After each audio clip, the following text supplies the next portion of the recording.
Copy that.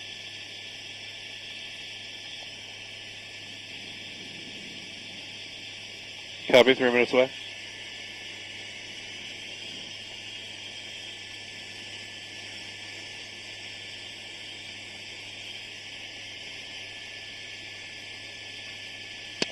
You need this like 30 or how long?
Copy that. How long do you need me to go here?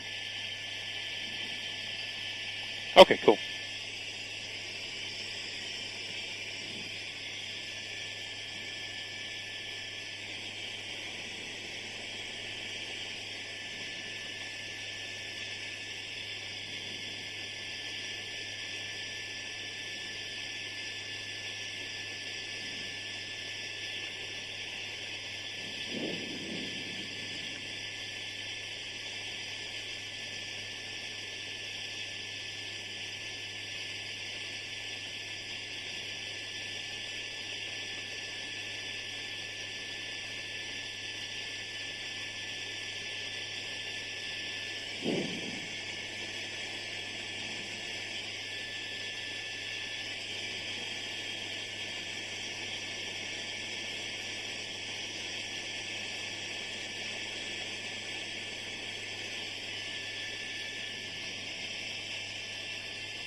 $30 out.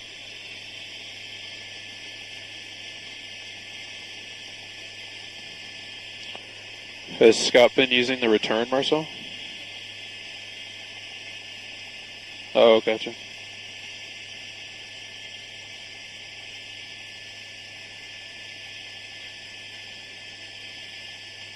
Standing by.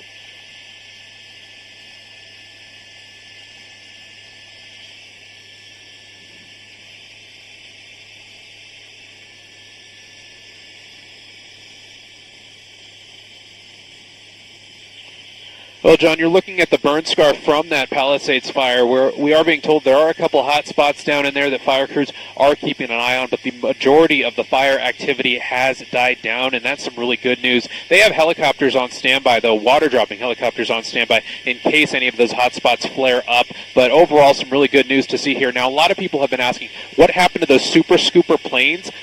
Two of those were out here earlier in the week, and one of them was hit by a drone. We do understand that one of them, the one that was hit, is still grounded at Van Nuys Airport, and the other one apparently is also grounded as well because they want to wait until the investigation is complete before they can release both of those super scoopers back into the firefight. So that's some not so good news, but hopefully they can get that investigation done quick and get those super scoopers back online to fight any hotspots that come up here, or any other fires that may develop. We'll keep an eye on this. Live in Air 7, Gabe Santos, ABC 7, Eyewitness News.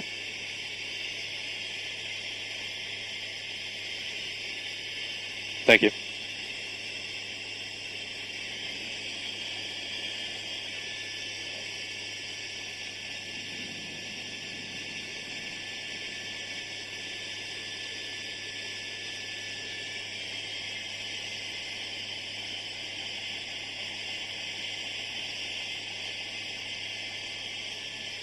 You found one? No? Wow.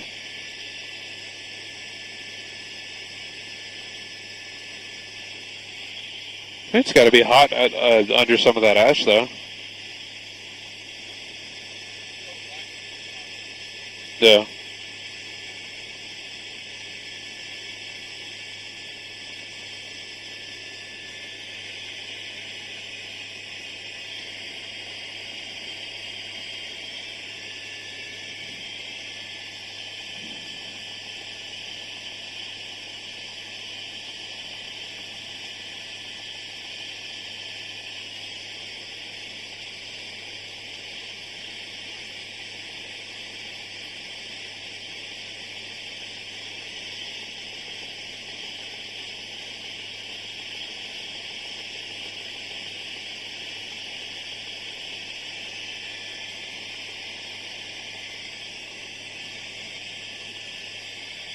What happened?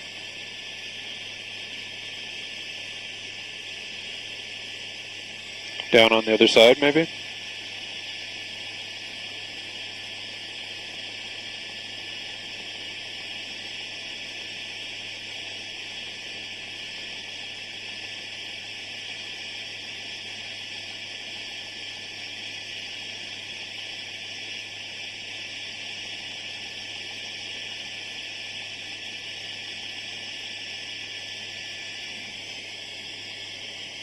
These are good.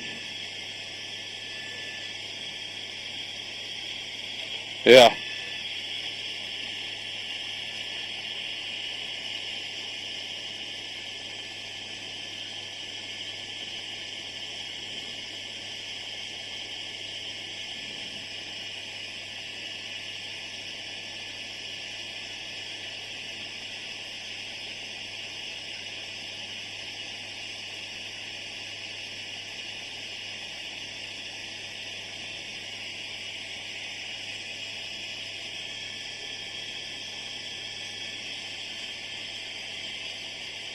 They're still saying there's a tree somewhere?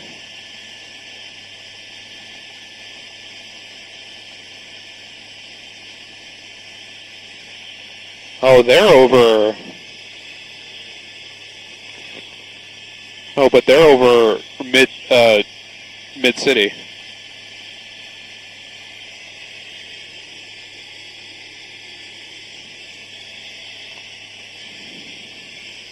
Go for Air 7.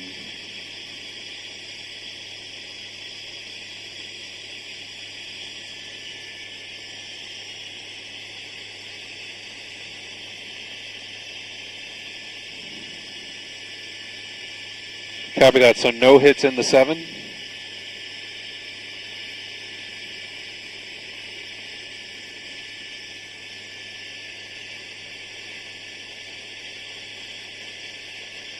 Okay, copy all, copy all.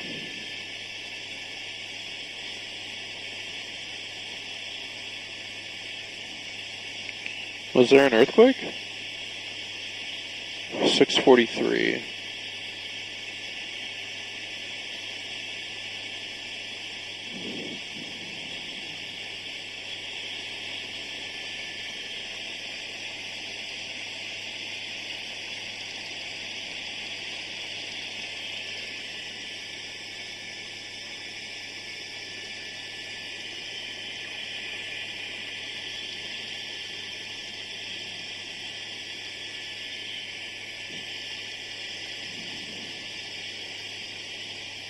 Whoa, that's crazy. That was in Japan.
Okay, copy.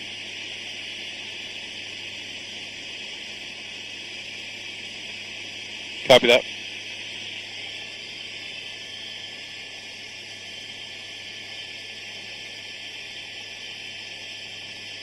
You're good.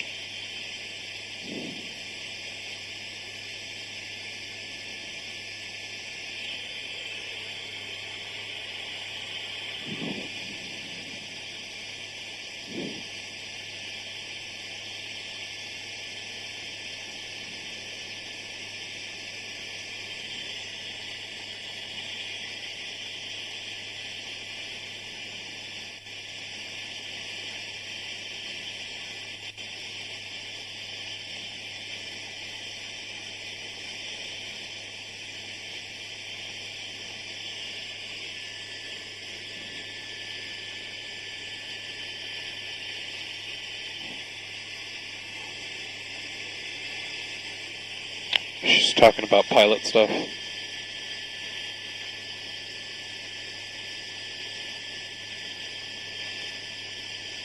Okay.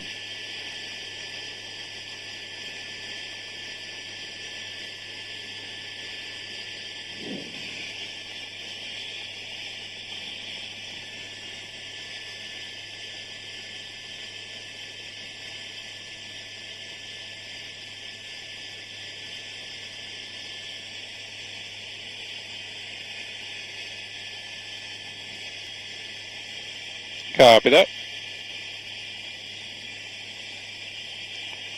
Top of the 7.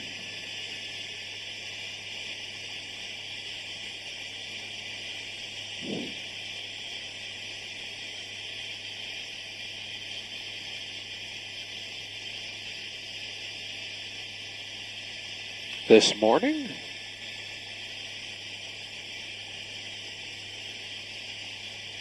Wow.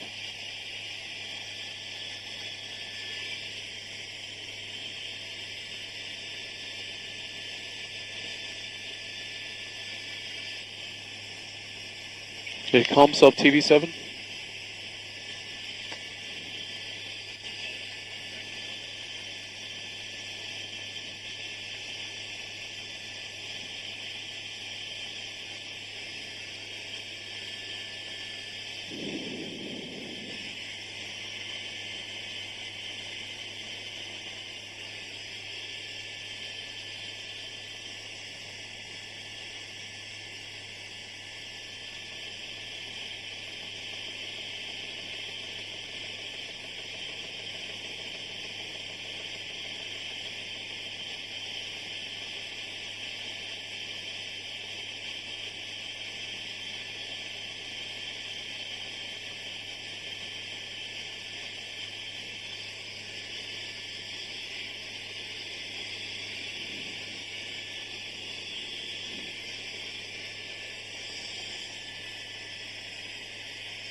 Sorry.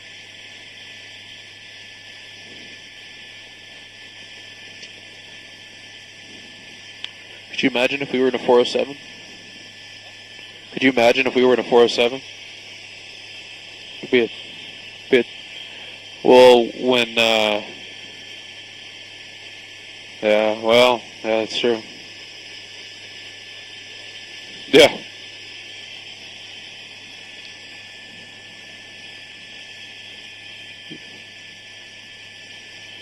You would have all the room back there.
Yeah, I got you.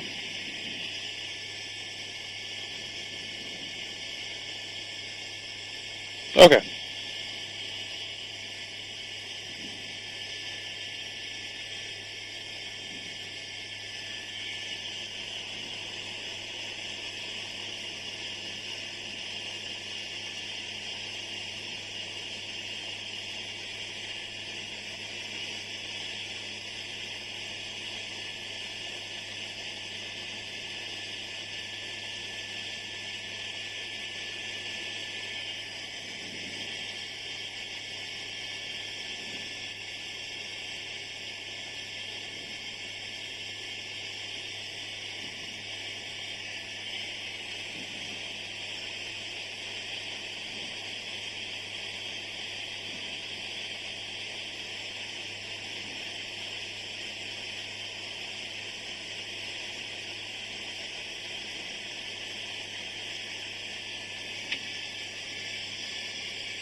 Standing by.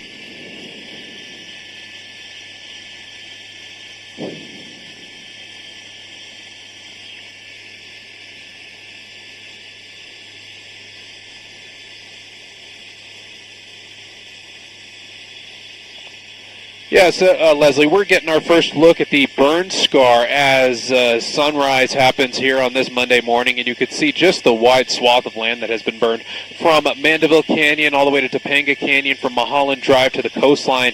You could see all the land that is burned so far. Fire crews are happy with the progress that they've made. We're not seeing any active flames right now. There are some hot spots that they're keeping an eye on.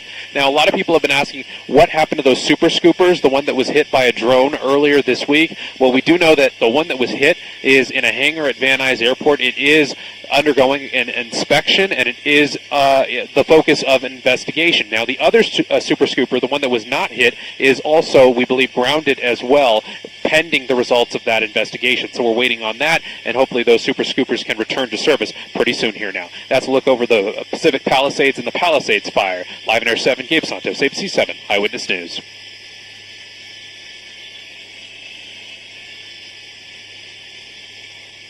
Thank you. Simon Desk Air 7.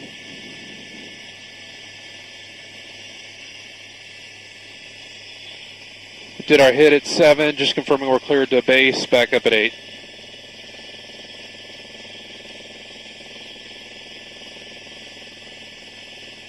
Thank you, back to base. Back to base, back to base.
pronounce that for the life of me the other day. The name of that street. Oh, wow.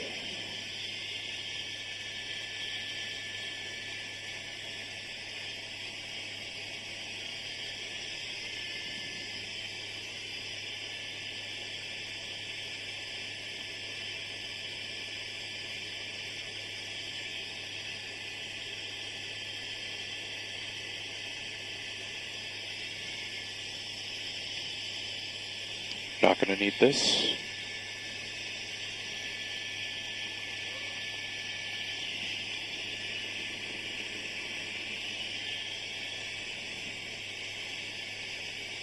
Yeah. Hold on. It did it in time-lapse mode. Alright. Got it. Let me do one more. Nice.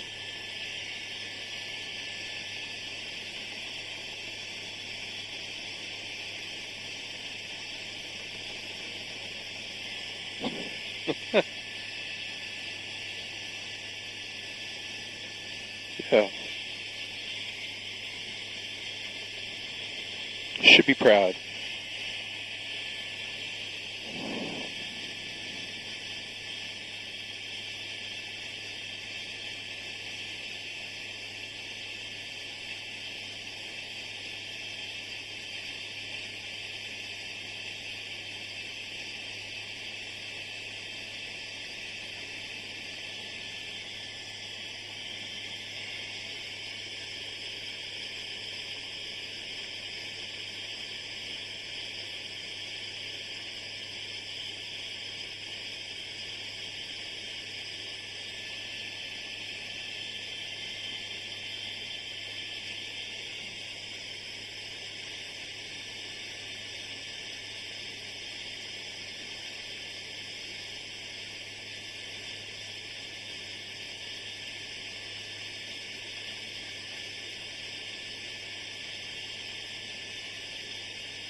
I had my commercial written scheduled, and I got an email saying it was canceled due to circumstances beyond their control. I don't know if it's because of all this or something else. Maybe staffing.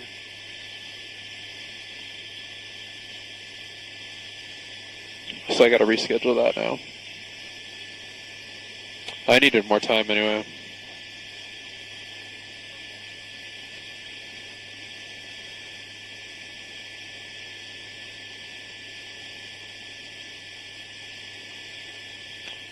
And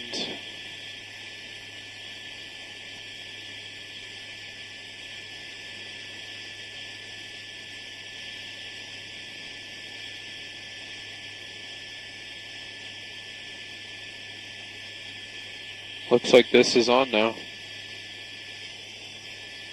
This is that feed we were talking about. But that's us.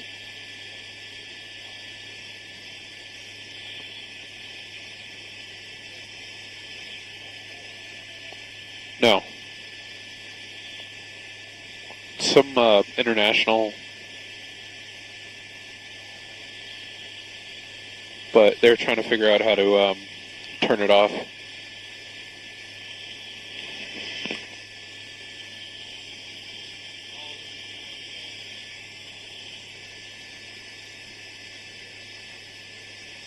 Yeah.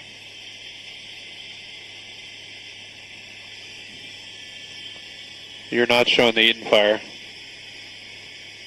That's Palisades.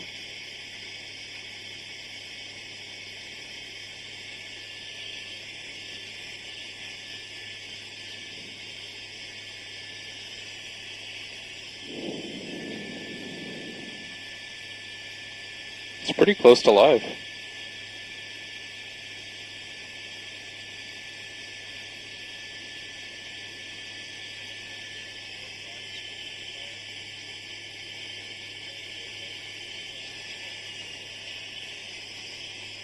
It's probably us going through it.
Copy that.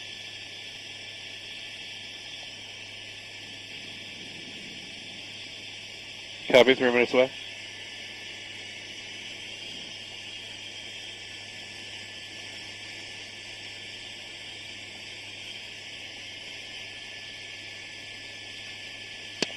You need this like 30 or how long?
Copy that.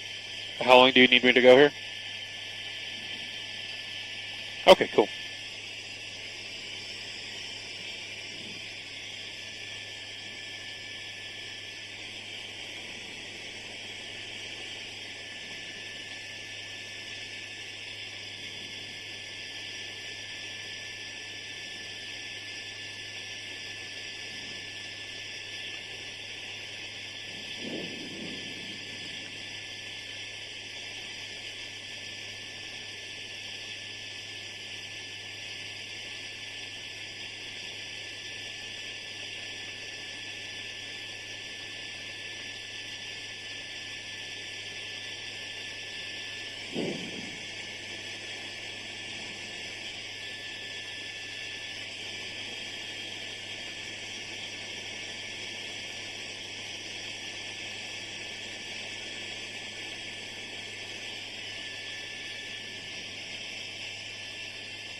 $30 out.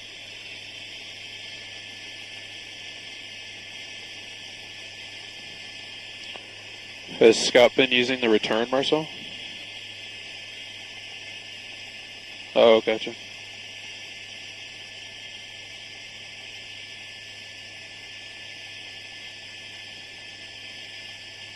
Standing by.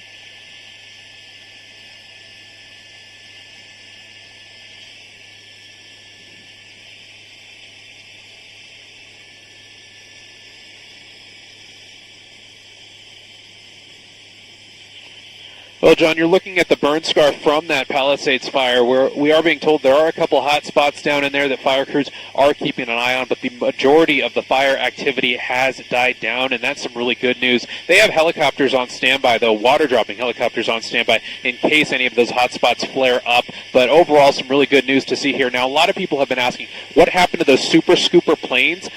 Two of those were out here earlier in the week, and one of them was hit by a drone. We do understand that one of them, the one that was hit, is still grounded at Van Nuys Airport, and the other one apparently is also grounded as well because they want to wait until the investigation is complete before they can release both of those super scoopers back into the firefight. So that's some not so good news, but hopefully they can get that investigation done quick and get those super scoopers back online to fight any hotspots that come up here, or any other fires that may develop. We'll keep an eye on this. Live in Air 7, Gabe Santos, ABC 7, Eyewitness News.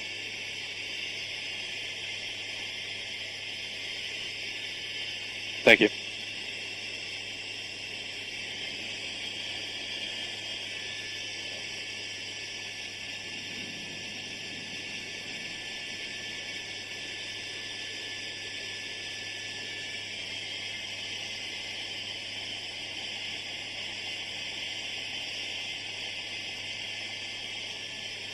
You found one? No? Wow.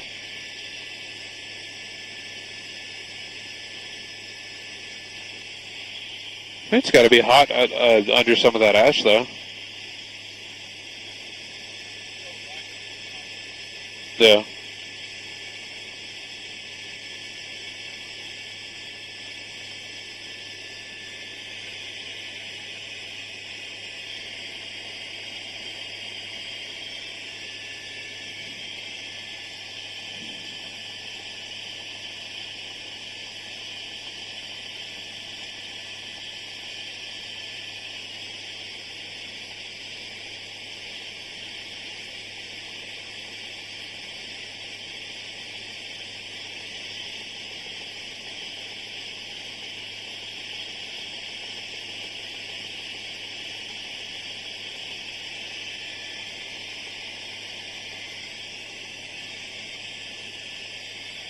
What happened?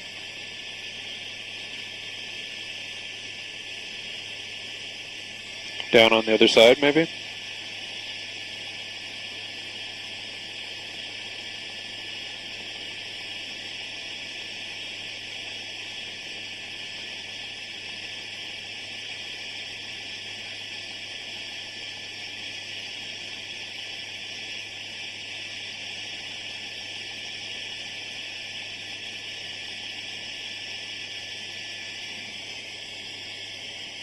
These are good.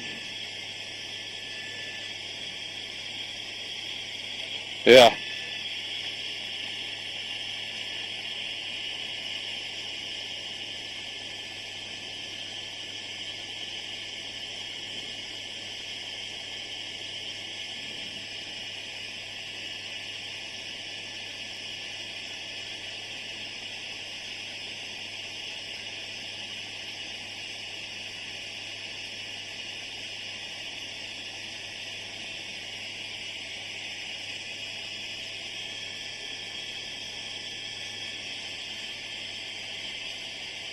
They're still saying there's a tree somewhere?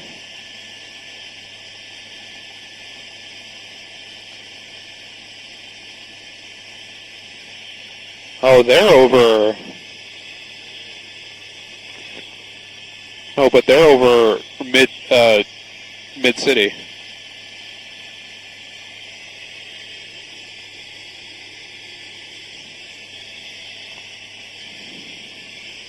Go for Air 7.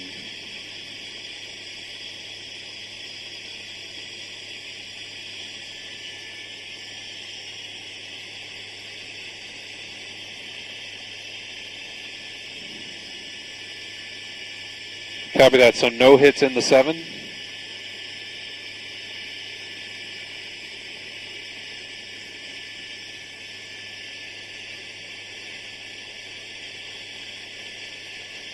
Okay, copy all, copy all.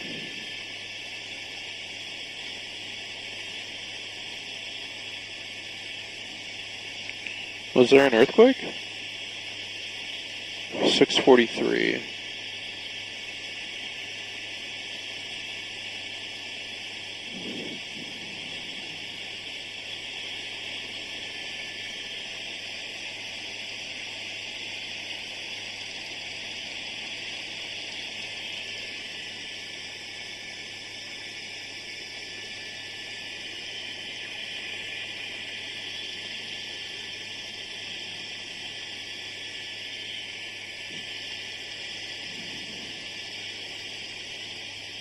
Whoa, that's crazy. That was in Japan.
Okay, copy.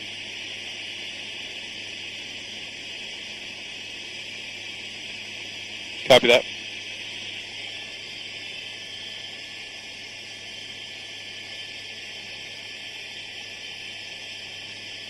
You're good.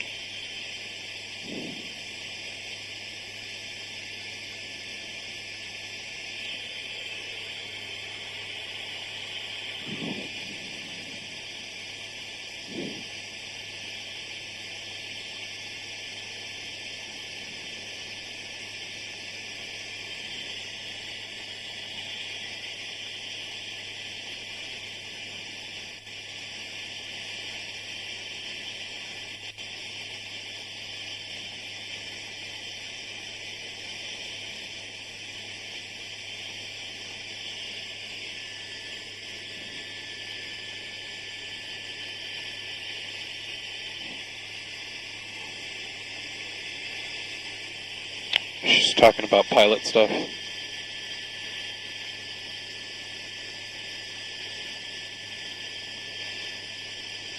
Okay.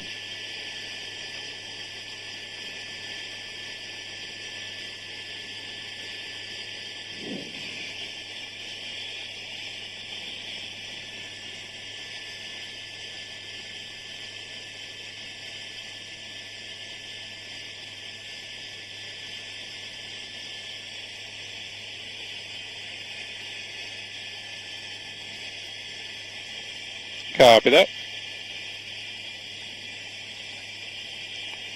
Top of the 7.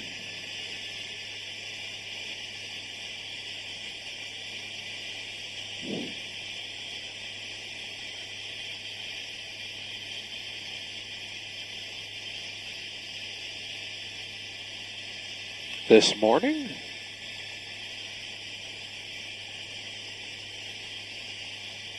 Wow.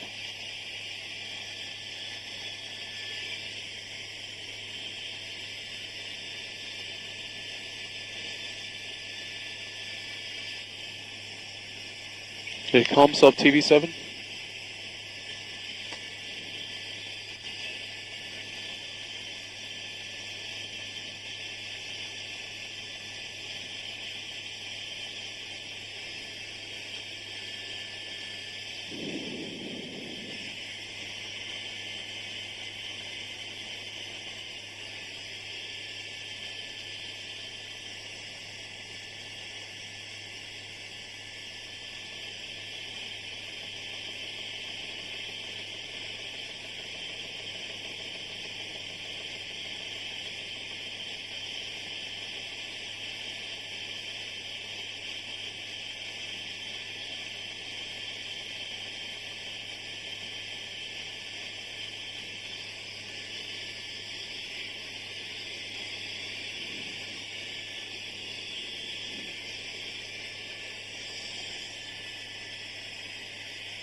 Sorry.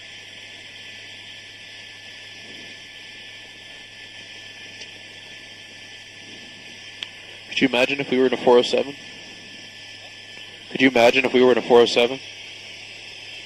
It'd be well, when, yeah, well, yeah, that's true. Yeah.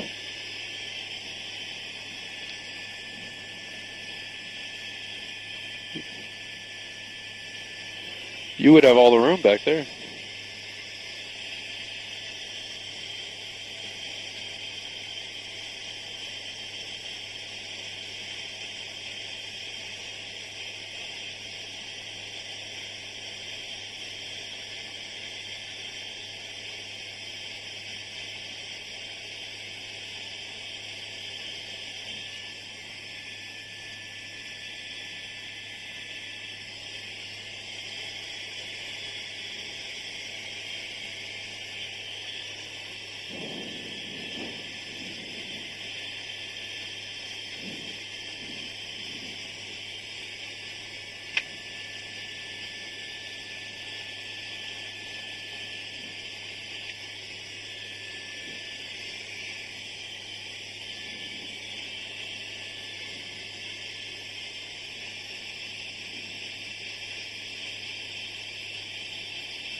Oh.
Yeah, I got you.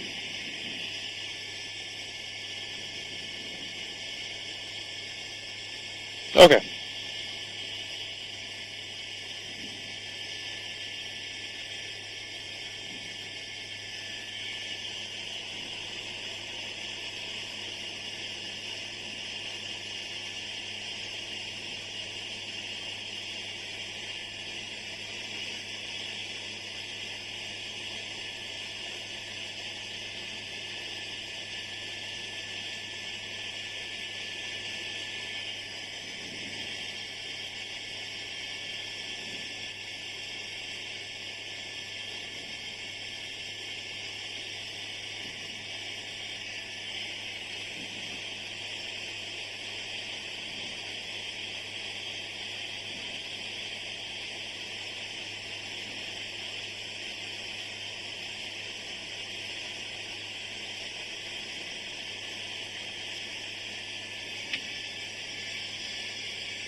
Standing by.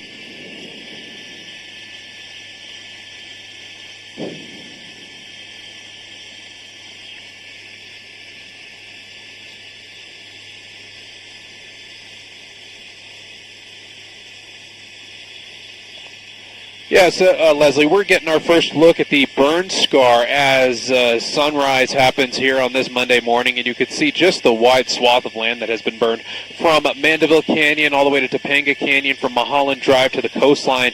You could see all the land that has burned so far. Fire crews are happy with the progress that they've made. We're not seeing any active flames right now. There are some hot spots that they're keeping an eye on. Now, a lot of people have been asking what happened to those super scoopers, the one that was hit by a drone earlier this week. Well, we do know that the one that was hit is in a hangar at Van Nuys Airport. It is undergoing an inspection, and it is the focus of an investigation. Now, the other super scooper, the one that was not hit, is also, we believe, grounded as well, pending the results of that investigation. So we're waiting on that, and hopefully those super scoopers can return to service pretty soon here now. That's a look over the Pacific Palisades and the Palisades fire. Live in Air 7, Gabe Santos, ABC 7, Eyewitness News.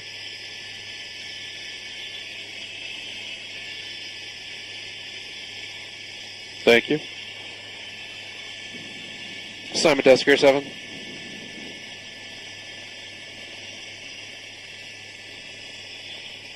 Did our hit at 7, just confirming we're cleared to base, back up at 8.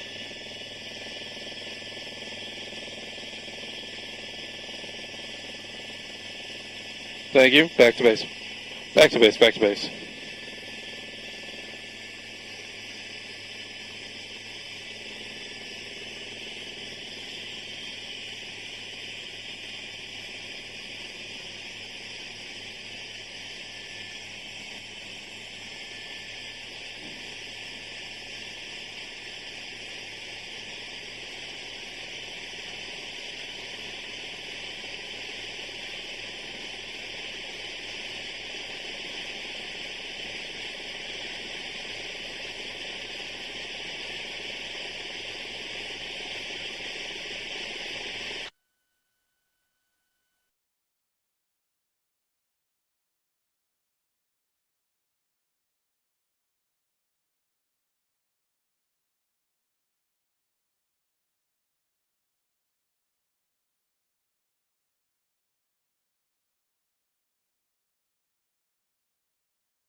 I couldn't pronounce that for the life of me the other day. The name of that street. Oh, wow.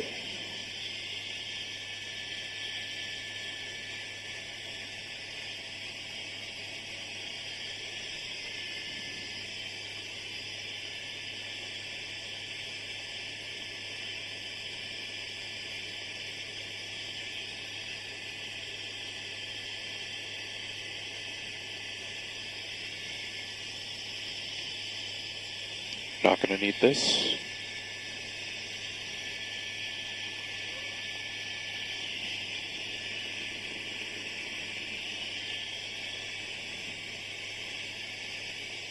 Yeah.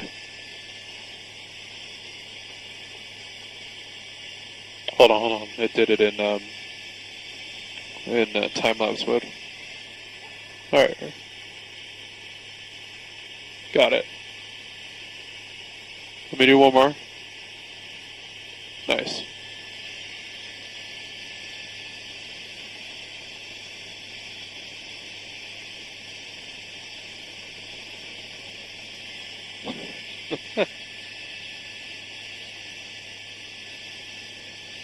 Yeah.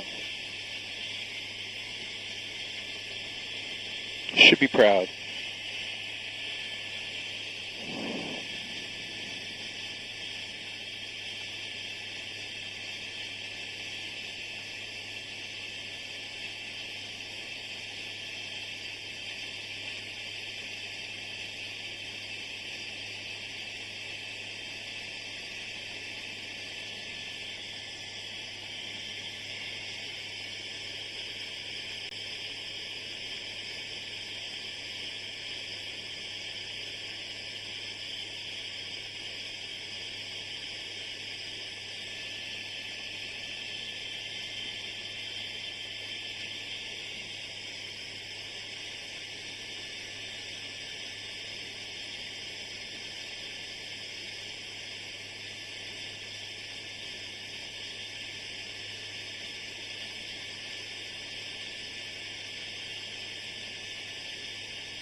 I had my commercial written scheduled, and I got an email saying it was canceled due to circumstances beyond their control. I don't know if it's because of all this or something else. Maybe staffing.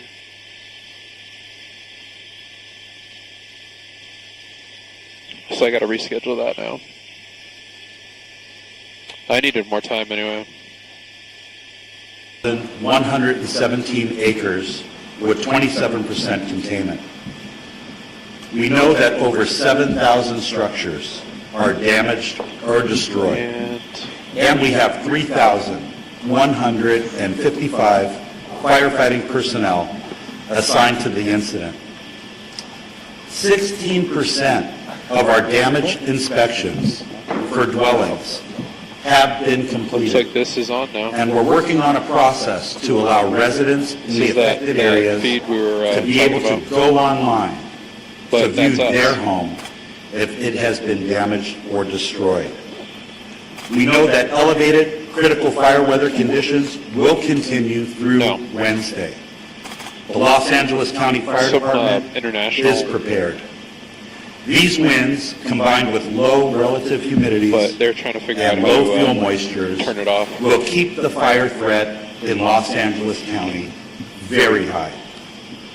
I ask our county residents in wildfire-prone areas to understand that the necessary public safety power shutoffs are important for our collective safety in preventing the next wildfire natural disaster. Palisades. I would like to express my gratitude to the Los Angeles County Board Chair, Supervisor Catherine Barger, and Supervisor Lindsay Horvath for their leadership and unwavering support of our residents, my fire department, and me as fire chief. To our first responders battling these wildfires, thank you for your relentless and fearless dedication in protecting residents and property throughout this great county. It's probably us. And finally, to all LA County residents, please be assured that we will continue to battle these wildfires from the air and on the ground until they are fully contained. We stand alongside all of you as we begin repopulation of evacuated areas, establishment of disaster recovery centers, and the rebuilding of your homes, your communities, and your lives. I would now like to introduce my trusted partner in public safety, LA City Fire Chief Kristen Crowley.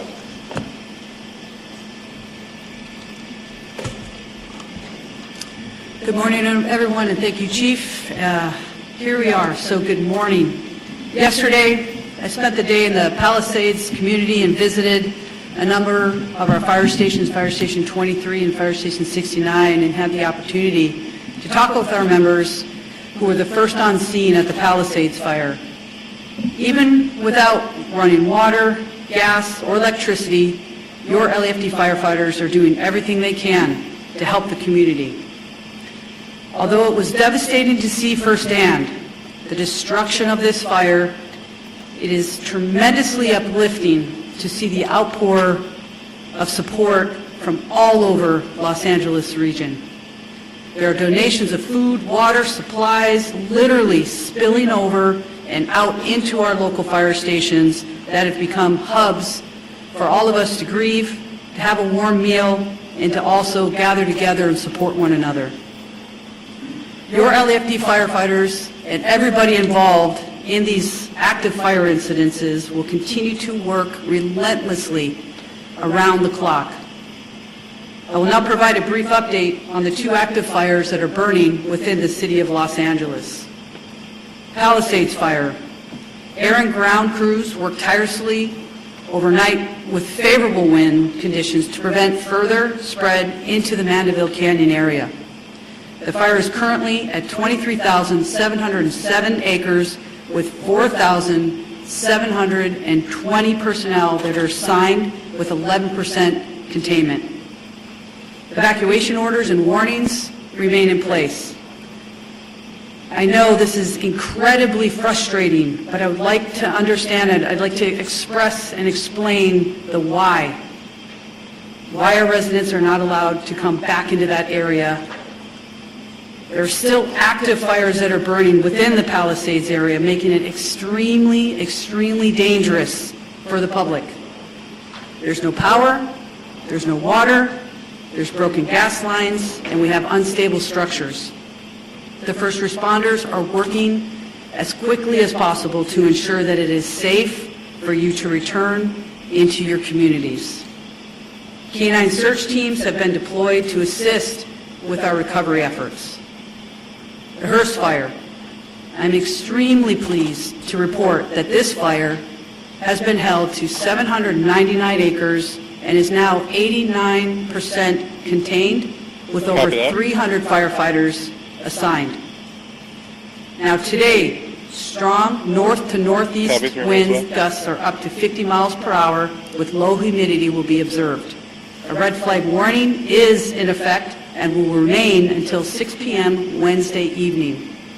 Strong Santa Ana winds are also expected to last through Wednesday, with the strongest winds occurring on Tuesday.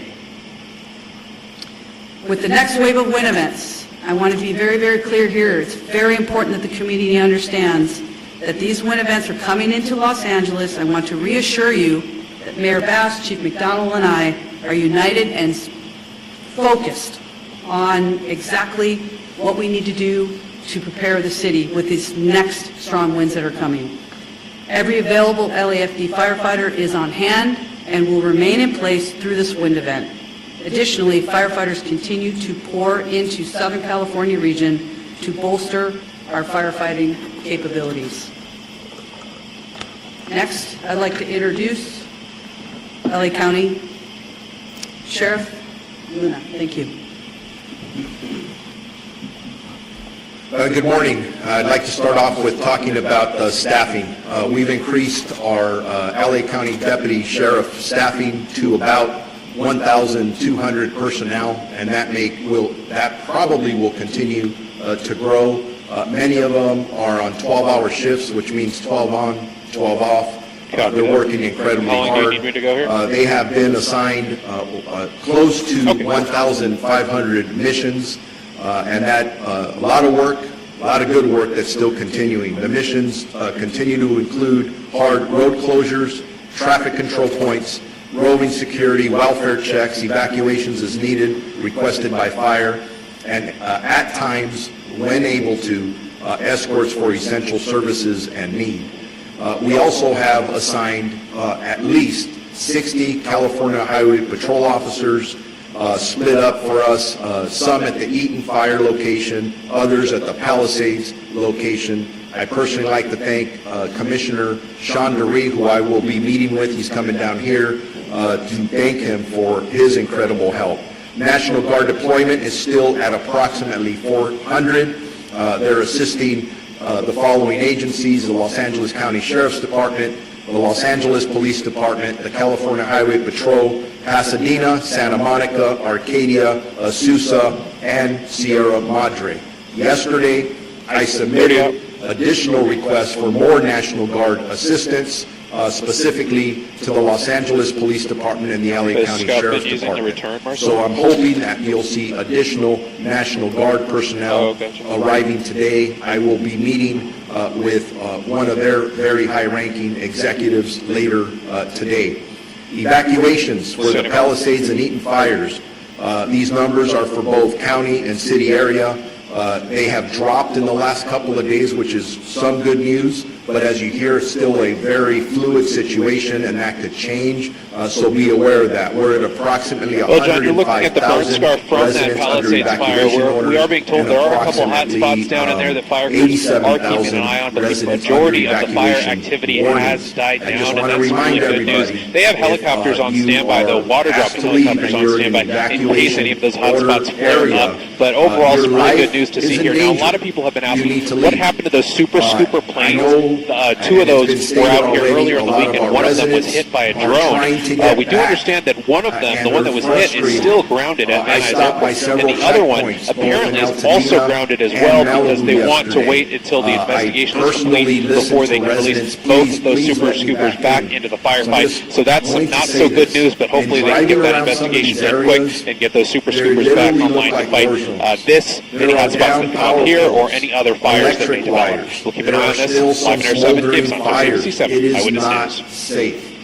The minute it is safe, we understand the inconvenience. Thank you. And every conversation we're having about evacuations, that depopulation conversation is continuously coming up. We do care. We want to get you back into your homes, but we can't allow that until it is safe for you to do so. In regards to arrest and criminal activity, we had several more arrests overnight, bringing our total to approximately, I'm going to say approximately because we're still trying to reconcile numbers, about 29, 25 in the Eaton fire area, and 4 in the Palisades area. I'm going to guess that Chief McDonald may talk about this, but when I was out there in the Malibu area, I saw a gentleman that looked like a firefighter, and I asked him if he was okay because he was sitting down. I didn't realize we had him in handcuffs. We were turning him over to LAPD because he was dressed like a fireman, and he was not. He just got caught burglarizing a home. So those are issues that our frontline deputies and police officers are dealing with. So again, that's why we're asking for your patience. Yesterday in Palisades, we had 1 arrest for a curfew violation. Unfortunately, they resisted arrest. In Eaton, we had 6 arrests last night, 3 for curfew violations and 3 for additional charges, including carrying a concealed firearm and narcotics-related charges. What happened? Now, I just gave you stats about things our deputies are dealing with in the street. I want to put out a caution to people. If you are thinking about scamming, using this incident to take advantage of residents that have already been victimized, from a white-collar perspective, I have been in close communication. We had a press conference yesterday with Chief McDonald and I, the State Attorney General. We've been in constant communication with District Attorney Nathan Hochman. I also received a call a day ago from Martin Estrada, the U.S. Attorney here. They are all eager to prosecute anybody who is taking advantage of our residents during this very difficult time, whether it is a burglary or it is some kind of white-collar crime and a scam or anything that you may be thinking about doing. The next issue, which is a little more difficult to talk about, is yesterday we started a search and rescue operation out in the Eaton area, where in the first day of this operation, grid searching, we searched approximately 364 properties in the Altadena area, and unfortunately during that search, We did locate 3 deceased. As these searches continue, I unfortunately anticipate that those numbers will increase. Oh, but We will they're start over a similar operation mid-city. in the northern side of the county here very soon. So the numbers I have, and again, it's going to change. Unfortunately, we have confirmed 14 Go for Air deaths, 7. and that is in our specific LA County jurisdiction. 11 at the Eaton Fire and 3 in our portion or our jurisdiction of the Palisades Fire. LA cities, that's in addition to. So when you hear the coroner or Copy that. So no hits in the 7. reporting numbers, that's a little bit different. Missing persons. I cannot emphasize, because I'm getting text and calls, if you believe somebody is missing, please report it to your local law enforcement agency. Right now, with the Sheriff's Department, we have 16 missing person reports. We have 12 in Eaton and 4 in Palisades. 43. If there's any good news, there's no juveniles that are missing within those numbers. But I know just coming here this morning, it sounds like we just got dozens and dozens more. I have to reconcile those numbers. We'll report them at a later time. Yeah, and then as I conclude, I know I talk about arrest. That is negative. Some of the things we're talking about are sad. But in this time of crisis, the calls for people wanting to help and donate are enormous. And that's who we are in the county of Los Angeles, the city of Los Angeles. So I just want to throw this out. If you are interested in donating food, money, clothing, whatever that may be, the Emergency Network Los Angeles by visiting www.enla.org. And thank you for all of you who are amazing out there who want to help. And then if you want updated information about evacuation orders, warnings, or road closures, lacounty.gov/emergency. And with that, I'm going to turn it over to the Los Angeles Police Chief, Jim McDonald. Good morning. Thank you, Sheriff. In the wake of the devastating fires, I just want to acknowledge the incredible strength and resilience that our community has shown during these very challenging times. It's truly inspiring to see neighbors coming together to support one another, and as your Chief of Police, I want to ensure you that the LAPD remains fully committed to your safety and well-being as we all move forward together. LAPD currently has over 600 officers deployed to these areas with support from the Los Angeles Airport Police, Port Police, and the National Guard, who has 100 soldiers assigned to the Palisades incident, and we're very grateful for their support. Excuse me.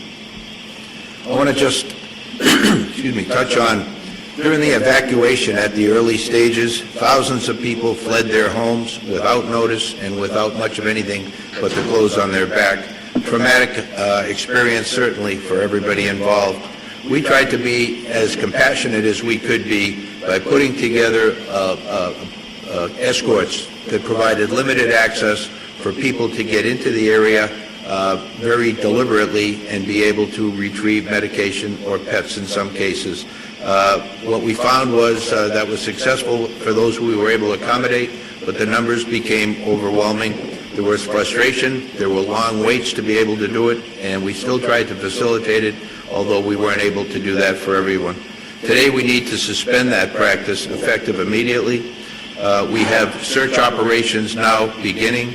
We will have cadaver dog deployment, and that will result in crime scene preservation efforts, and then the recovery of remains, working closely with the LA County Coroner.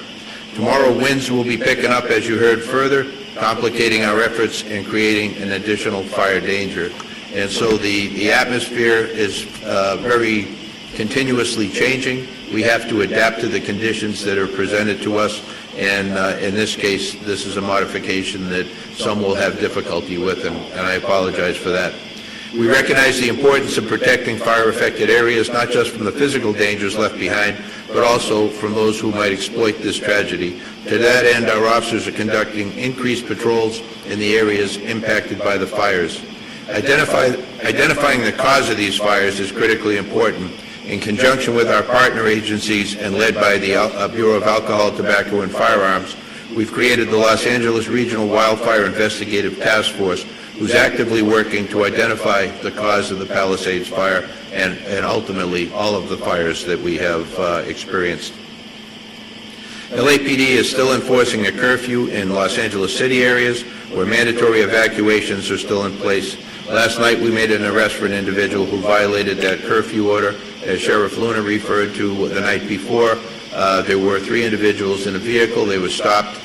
They were where they weren't supposed to be. One had on fire jacket and a fire hat, and he was additionally arrested for impersonating a firefighter. We have people who will go to all ends to be able to do what it is they want to do to exploit the victims of this tragedy. LAPD, the order will remain in place tonight, curfew order from 6 p.m. to 6 a.m., and unless you're public safety personnel or some other disaster workers, you have no reason to be at these locations, and if you are in those areas, you will be subject to arrest. Enforcing a curfew is an important tool to keep the burn areas and evacuated properties secure, keeping looters out.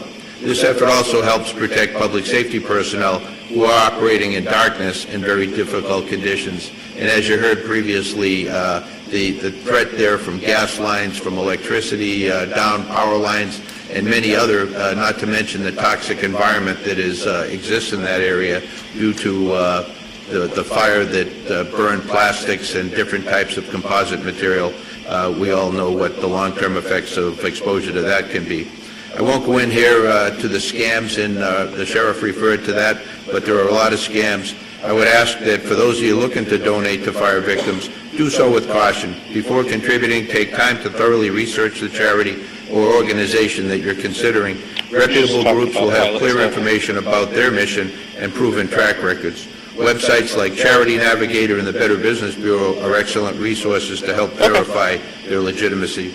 It's also good practice to avoid cash donations whenever possible, opting instead for secure, traceable payment methods to ensure that your contributions reach those in need. And if you come upon fraudulent donation requests, please notify us so that we can investigate. Together we can prevent further harm and protect the generosity of our community. In closing, I just want to reiterate that our department and all of us standing here before you and so many others are with you. We're here for you for the duration, not only to ensure your safety, but provide support and resources necessary to recover and ultimately rebuild. I want to assure the community that we're working tirelessly every day to protect lives, property, and maintain public safety during this critical time. Thank you all for your resilience and cooperation during this very difficult time. Now I'd like to introduce from the Los Angeles County Board of Supervisors, Chair Catherine Barger. Thank you, Chief. Good morning. Yesterday, I sent a letter to President-elect Trump inviting him to visit our county to see the devastation of these wildfires firsthand, to meet with our impacted residents and hear their stories, to thank our first responders, and most importantly, to see how the federal government can help our communities heal and rebuild. In my years at the county, I have seen time and time again how essential of a partner the federal government is when responding to an emergency and helping our communities recover. I look forward to welcoming President-elect Trump to our communities so he can see the desperate need, but also the incredible opportunity, hope, and perseverance of our impacted neighbors. It is in seeing this hope that I am confident that our communities will recover and rebuild. I also met with representatives from the state yesterday and discussed what we will need to rebuild LA. Legislative leaders committed to working with the county to cut the red tape that will slow and limit residents rebuilding their homes. I also want to share that California Governor Newsom announced a sweeping executive order this morning related to the rebuilding efforts. Notably, he is suspending CEQA reviews and California coastal permitting for reconstruction of properties substantially damaged or destroyed in the fires devastating Los Angeles County. I also appreciate the directive to state agencies to identify additional permitting requirements that can be safely suspended or streamlined to accelerate rebuilding and make it more affordable. I want to thank the governor for hearing my request and taking swift action to ensure that our residents will not be burdened by unnecessary requirements as they begin the process of recovery and rebuilding. We are also going to need full partnership from the county, city, state, and federal governments. And I am committed to bringing everyone to the table for the betterment of our residents that right now are in tremendous need. Every day since these fires began, I have gone out to the impacted communities to hear directly from our neighbors and see the devastation for myself. I'm also meeting with multiple times a day with our incident command. The focus, sacrifice, and determination of our firefighters and our first responders is unmatched. And I have no doubt that they are doing all they can to protect our communities and that they are going to get these fires out. There have been so many questions about availability of resources for impacted residents, specifically the resources available through FEMA. Yesterday, the county announced they will be hosting FEMA staff at 7 and now 8 libraries for residents to get direct assistance for disaster relief. For fire victims in the San Gabriel and Crescenta Valley areas, libraries include La Crescenta, La Cañada Flint Ridge, Live Oak, Temple City, San Gabriel, and Alhambra. For fire victims in the West LA or in the San Fernando Valley, libraries include West Hollywood and San Fernando. They will be open from 9 a.m. to 5 p.m. today and tomorrow. And following this, the local assistance centers that will be co-located with FEMA disaster recovery centers will be opening soon. Additional information will be announced in the coming days.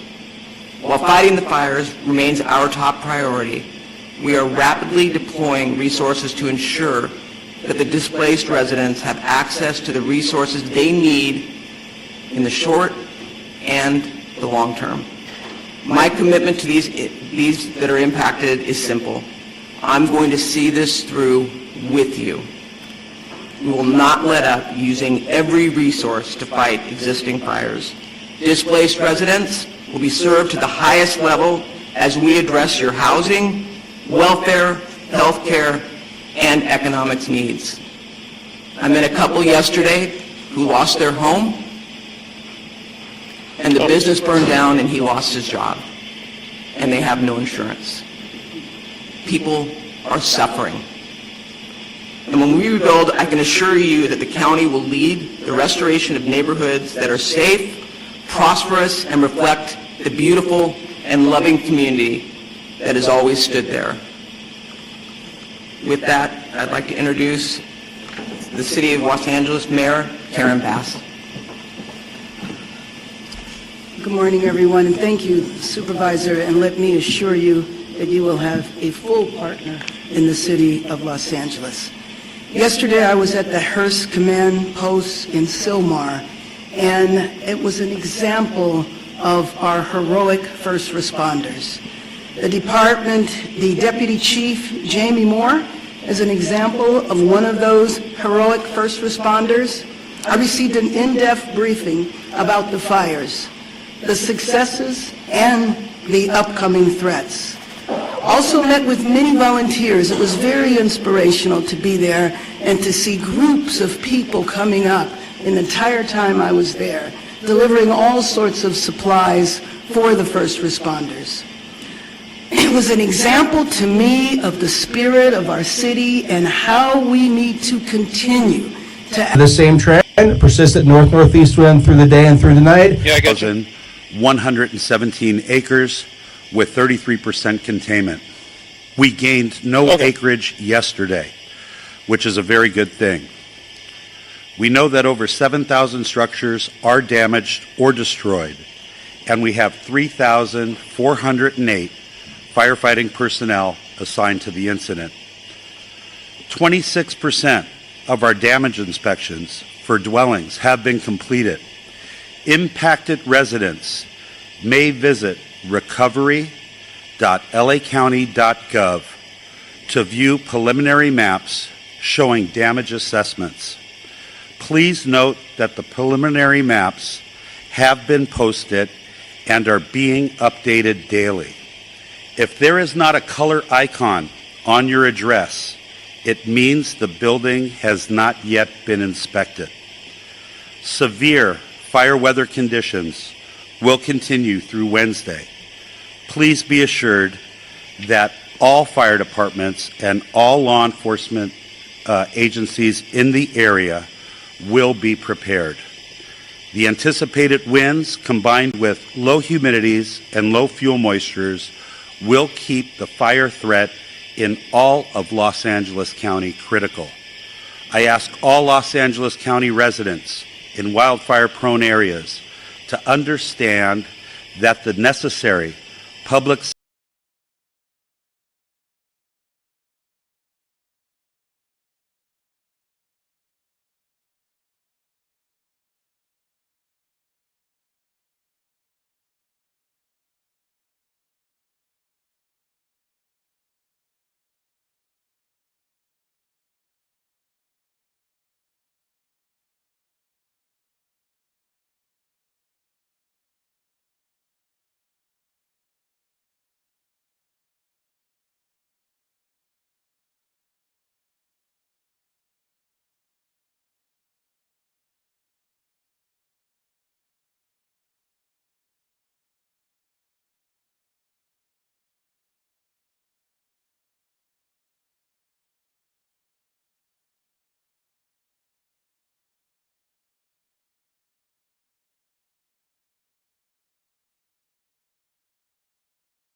The same trend persists at north-north. 1,117 acres with 33% containment.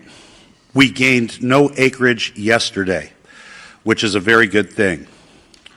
We know that over 7,000 structures are damaged or destroyed, and we have 3,408 firefighting personnel assigned to the incident. 26% of our damage inspections for dwellings have been completed. Impacted residents may visit recovery.lacounty.gov to view preliminary maps showing damage assessments. Please note that the preliminary maps have been posted and are being updated daily. If there is not a color icon on your address, it means the building has not yet been inspected. Severe fire weather conditions will continue through Wednesday. Please be assured that all fire departments and all law enforcement agencies in the area will be prepared.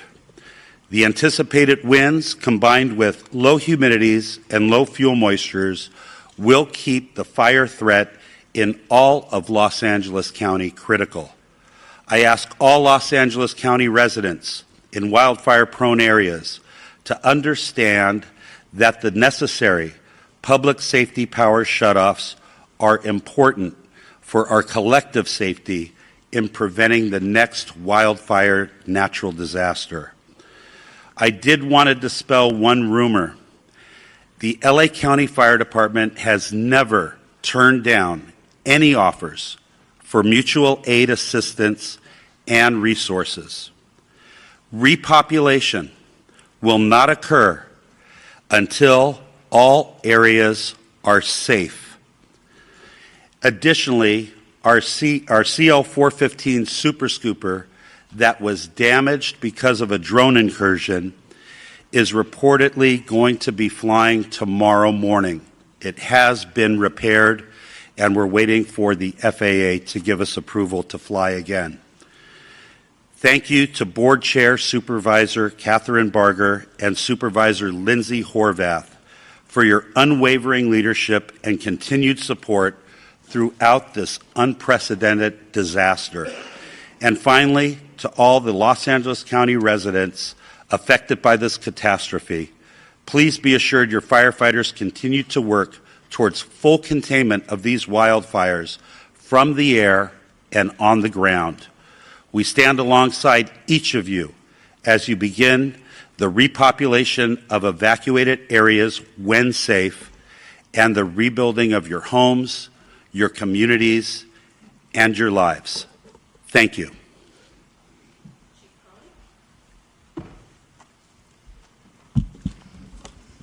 Good morning, everyone. Kristen Crowley, Los Angeles City Fire Department Fire Chief. I'm going to start off with just a moment to share with everybody out there that's been impacted by these wildland fires that the entire LAFD family, sworn and civilian, our city family, Mayor Bass, city leadership, everybody, our thoughts and hearts and prayers go out to you as we continue to push forward and mitigate this emergency. We understand the impacts, and we're working and will continue to work very, very, very hard for everyone. Another point I want to make is that also we are so very grateful for the firefighters and the first responders that have already arrived and continue to arrive in the Southern California region. We absolutely know that we cannot do this on our own, and we are tremendously appreciative of all of your continued support. As the increasing wind event is upon us as we speak, the Los Angeles City Fire Department has maximized our resource capabilities and response capabilities. All available LAFD resources have been staffed. I have strategically pre-positioned engine strike teams and task forces which are dedicated to rapid response for any new fire that breaks out in the city. In addition, I've directed the Fire Prevention Bureau to augment wildfire patrols in high hazard areas. The Palisades fire. Your LAFD remains committed to this fire and we have a significant number of engines that have been dedicated to this fire. The crews that are involved, we have crews from up and down the state, outside of the state, have made excellent work overnight, mopping up flare-ups and hotspots. Their primary focus last night was on the Mandeville Canyon area, and this fire is now at 23,713 acres with 14% containment, with 5,123 personnel assigned to the Palisades incident. Firefighters will continue to work diligently throughout the day to increase containment and prevent further fire spread. Again, I want to focus my comments on the amount of resources that are here in the Palisades, from the first responders all the way up to our incident command teams. Again, we're going to keep working really hard for you. Just a brief comment on the Hearst fire. It's been held to 799 acres with 95% containment. Again, thank you to the community members that are out there for remaining vigilant. We are not in the clear. I want to make sure of that. We are not in the clear as of yet, and we must not let our guard down. As we have right now extreme fire behavior, and we need to make sure that the community is staying updated with the most updated information as well. Follow all evacuation warnings and orders without delay. And please stay safe. I would now like to introduce our next speaker, and that is Sheriff Luna. Thank you. Robert Luna, Sheriff of Los Angeles County. Regarding our deployment, we still have well over 1,000 of our Los Angeles County deputies out there working on 12-hour shifts. We have 172 California Highway Patrol officers. I'd like to thank the commissioner who was with me yesterday, Sean DeRee, for all of his assistance. I also want to thank Major General Beavers. I was with him as well, and he has fortunately been able to increase the amount of National Guard assistance that he is giving us to up to 600. And he told me yesterday if we need more, we can ask for more, and we are strategically looking at that, analyzing it, and will ask as needed. Evacuations, we have approximately, and this is some good news because it's dropped, we have over 92,000 people who are under evacuation orders and approximately 89,000 people who are under evacuation warnings. I want our community to know this, and Chief Maroney did talk about this for a second. In every conversation we're having about evacuations, warnings, whether they're going to implement them or take them away, the conversation about repopulation is on all of our minds. I know that we are staff's attending community meetings, whether they be out in the Palisades fire area in Malibu for us at LA County Sheriffs, in the Altadena area. We are hearing our community loud and clear, and we want to get you in there as soon as possible. But I want to reiterate what is holding us up. This is very important. We are still, for the Altadena area, we are in the third day of grid searching. It is a very grim task, and we, unfortunately, every day we're doing this, we're running across the remains of individual community members. That is not easy work, very sad to report, and I believe that work is not only going to continue, but I believe will continue to find remains. So please be patient with us. People are saying, I just want to go look at my house and I want to see what's left. We know that, but we have people literally looking for the remains of your neighbors. Please be patient with us. There's a lot of hazards in the area still. The area has not been rendered safe. Please be patient with us. And then we have the potential of crime scenes. And I'm not saying that's what it is. I'm just saying we have to think ahead because we can't go back from that. So please be patient with us. The curfew is still in effect, 6 p.m. To 6 a.m. for specifically the mandatory evacuation areas in both the Palisades impacted area and the Eaton fire impacted areas. Those are subject to change depending on need, one way or another. We understand, again, that people want to go back, but it is dangerous to do so, and we will not put anybody's safety at risk. I want to talk about arrest for the LA County Sheriff's area. Overnight, we had several other arrests. It brings it up to a total of 34 in our geographic area. We have 30 in the Eaton Fire area, and we have 4 in the Palisades area. Last night specifically, again, for LA County Sheriff's jurisdiction, we arrested 4. 2 were for curfew violations. 2 were arrested for 1 drone incident. To my knowledge, we have now had 2 specific drone incidents that have resulted in 3 arrests. So as I talk to our community again, if you do not have business in the evacuation areas, do not go there. Please, you're infringing upon the work that our first responders need to attend to. And I do want to say, when I talk about these arrests, I want to clarify not all of them are for burglary or looting or for curfew violations. But it is very important when I say stay out, we are arresting people who are not supposed to be there, who do not live there, who are in possession of narcotics. We've arrested several with guns. And yeah, I'm going to tell you something. If our deputies being very proactive in these areas, stopping people in a constitutional manner as always, making sure that they're supposed to be there, and you have narcotics on you and you have a gun on you, in police work we call that a clue, something's wrong there. So that's why we're arresting people. Our search and rescue missions, through the 2 days, we have searched 1,874 properties.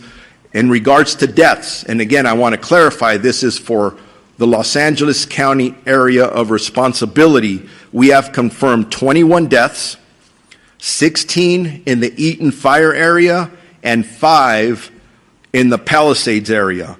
And sadly, yes, unfortunately, I anticipate the number to go up. Missing persons, we are actively have 23 active missing persons reported, 17 in the Eaton Fire area, 6 in the Malibu area. All of them are adults. Thank God there's no juveniles. But if you believe you have somebody who's missing, make sure you report that to us as soon as possible. For any updated information that anybody may have, questions, very important questions regarding evacuation orders or warnings or any road closures, please go to lacounty.gov/emergency for assistance.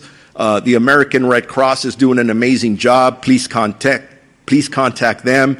And again, for some of the negative things I talk about, there are some amazing stories of community members coming forward to donate items. It's very inspiring. For donations, go to Emergency Network Los Angeles.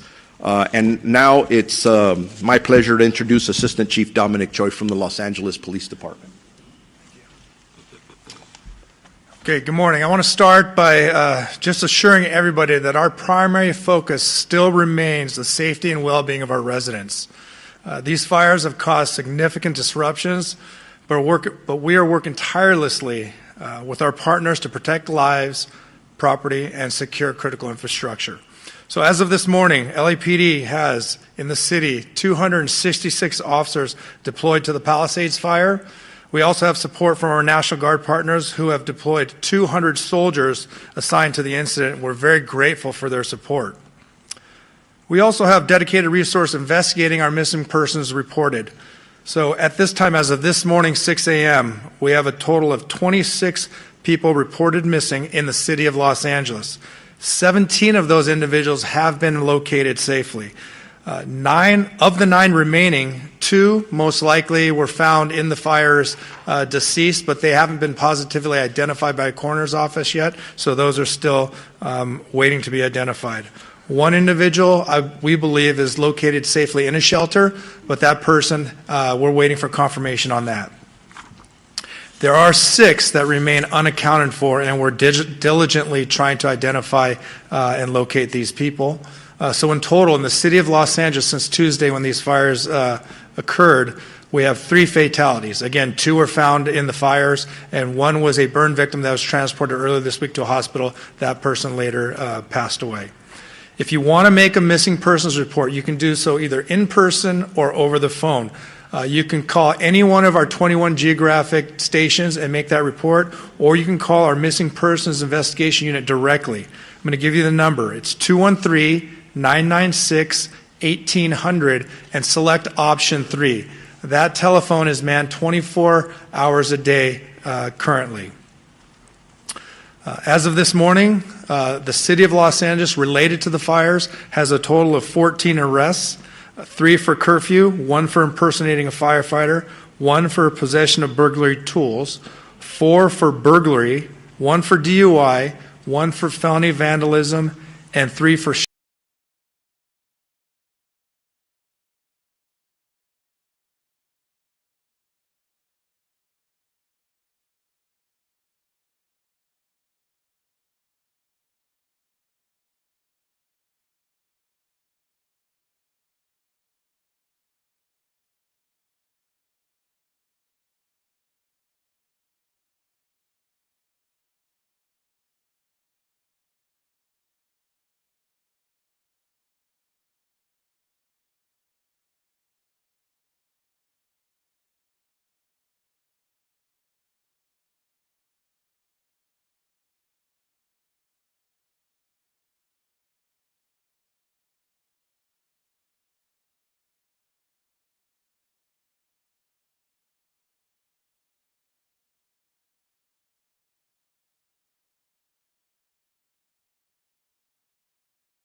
The same trend, persistent north-northeast wind through the day and through the night, but the gusts will be a little bit less. So you can see gusts this morning probably about maybe 25 to 35 or so for the most part.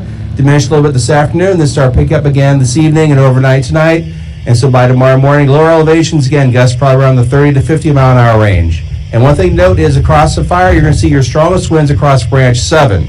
For the other 3 branches, you can probably knock maybe 10 to 15 miles per hour off those wind speeds. So your windiest spots, again, is going to be branch 7. Humidity is dropping down to the teens today. Recovery tonight would be minimal, if anything at all. So again, just keep in mind, red flag warning means critical conditions through the operational period, both today and tonight. Fire behavior. Good morning, Rob Clark, one of the fire behavior analysts on the Palisades incident. You can find your fire behavior forecast on page 4 of your IAP. Please take that information back to your crews and brief them on it, very specific information on it. I want you guys all to look around right now. All this group here, this is an unprecedented group. We're here on an almost 24,000 acre fire before the second week of January, and we've been here almost a week. Keep that in mind for those environmental conditions that are aligning our fire weather conditions. I want to break it down back to some basics, our fuels, weather, and topography. Our fuels across this incident are primarily grass and shrub and brush fuel models. They're at very critically dry levels for this time of the year. Our weather, our north to northeast winds that are affecting this fire area have been affecting this fire area for the last week, and even before that for several rounds. That has critically dried our fuels and prepared them for active burning. Even though you might not see activity on our fire currently or very isolated pockets, the possibility and the ability for fires to become active or new fire starts is high probability. Keep that in mind when they're out there. We do have IA responsibility around the fire area, so that these values in your fire behavior forecast are valid for those areas. Let's talk about for our winds in those peak windy conditions. You could expect in alignment spotting distances 1 mile to 1.5 miles if fire becomes established outside of our control lines. Keep that in mind when you're making your plans. Our probability of ignition today will be near 80%. Our energy release components and our burning indexes are over the 90th percentiles, so those fuels and the weather conditions are in alignment. Our topography, if we think about it, our topography in this area, the coastal range with the numerous intersecting drainages that are going on in there, those are in alignment and out of alignment. Keep that in mind where you guys are working out there. Watch out for fire in the bottom of drainages, or if it gets established in there, terrain-driven topographic runs are going to be possible. For you out of the area resources, there is a QR code on our IAP forecast that will list the local thresholds for this area. While you're out there, be alert for ash pits after long residence time of burning, fire weakened trees and vent infrastructure, and then when you're working around any of the burnt structures, be mindful to keep down the disturbance of those ash. We don't want you guys getting in there and breathing any of that materials in there. Have a safe shift. Work assignments with operations. Good morning, everybody. Christian Litz, operations here on the Palisades Fire. I'm going to start this up in the drop point 69 by Division Victor. That's going to be the main focus today. We need to get those resources in there to validate the line that's there and really get that line completed and push hard and build some security on that edge over there. Get some depth, some mop up in there to secure that edge, because in my opinion, that's where we're going to worry about if something does jump over here as it pushes down into Topanga, the Sylvia Parks, and the Topanga Oaks area. So lock that in for me on that side and build a plan as a secondary containment line, just something unexpected happens, to prepare for the future. Up around the top, coming around the rest of the fire, the Dirt Mulholland coming down into the Mandeville area. Again, continue to secure that edge. We want to stop any northern progression. I think we're looking good with the wind helping us up there, but mop that up, get some depth, secure the edge. Coming into Mandeville, we got to finish that line piece up there. It's very important. Finish that little bit of line in there, and then as the continue to work behind those structures, mop up, get some depth, make sure that we have no adverse fire damage to these structures that we come in. Coming into West Ridge, as we move down, same thing, get inside those structures, mop up around them, get some depth, secure that edges even as you're coming down into the Riviera area, that Santa Monica border into Division, Charlie, and Foxtrot. getting deep inside those structures. It's not over yet. The wind comes up. It's like a campfire with the wind might kick up sparks, so we want to make sure that we secure everything that we do. As we come around in the Pacific Palisades area, up to Mescal Canyon, up the Palisades Drive, get deep inside the structures. Branch 5's been doing really good work over the last couple of days. Just continue that for me. Concentrate on those structures that are still standing. Make sure the space around them is very defensible and no fuel that can get in there and carry it into the structures. Again, coming down to the Topanga area, down below Malibu, all along the coast, coming to the division break. Same thing, get inside those structures, work alongside the USAR component that's going to be out there so they can do some searching and gridding out there. Support them as best you can, and we'll get this done and help everybody out. Remember, our main focus is always the public that we serve. Coming into the Tango as we move up, just continue to patrol that, make sure nothing happens over there, but it is against the burn scar, so it's looking good. Coming up atop here, the division uniform in that Montanito area, secure that line, make sure, validate that everything's in, continue to build depth in the mop up and secure those edges, make plans for the future, and then coming around the Saddle Peak area, Payuma Canyon, Saddle Peak, into Tuna Canyon, back into the Fernwood area, get inside those structures, validate the line, and secure it as we're talking about there. We do have structured defense groups. Those structured defense groups, you're there not only to build plans for this fire, but you're also there as a quick response force that can easily go out and hit any new IA, new starts within the TFR, and even be ready to respond to something outside of that, because we want to hit those new starts fast, make sure that we keep those new starts small so that doesn't affect everything. And then lastly, talking about the contingency. Contingency has done a phenomenal job building that other depth layer for preparedness just in case something happens. So they're going to continue that, work the ridge systems, the north side of the fire, and then they've even worked a little bit on the east side there of a 405. Today, I'd like to go ahead and thank communications. Very important, a common denominator on all fatalities and dangers that we have, it's always communication. So thank you to communications, allowing us to communicate and continue monitoring that we have good communications between everybody else. Remember, we can talk about them, we just can't talk without them. Thank you, be safe. Roll call with resources. Good morning, Larry Passero, Resource Unit Leaders for the Palisades. Please turn to page 2 in your IAP for your 203. This is our branch and division roll call. When you hear your name, please stand up, raise your hand, and sound off so everybody knows who you are. Branch 1, Mancebo, with Chrisman trainee. Division Alpha, Cowan, with Barrios trainee. In Charlie, Pereira, with Bridger trainee. In Mandeville Structure Group, Flynn, with Peterson. Moving on to Branch 5, Scoville. He's at the other camp. Juliet Chapman, Mike Cassell, trainee.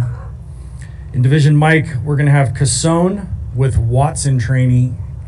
In the USAR group, Dix. In Branch 7, Schwab with Smith and Tucker, trainee.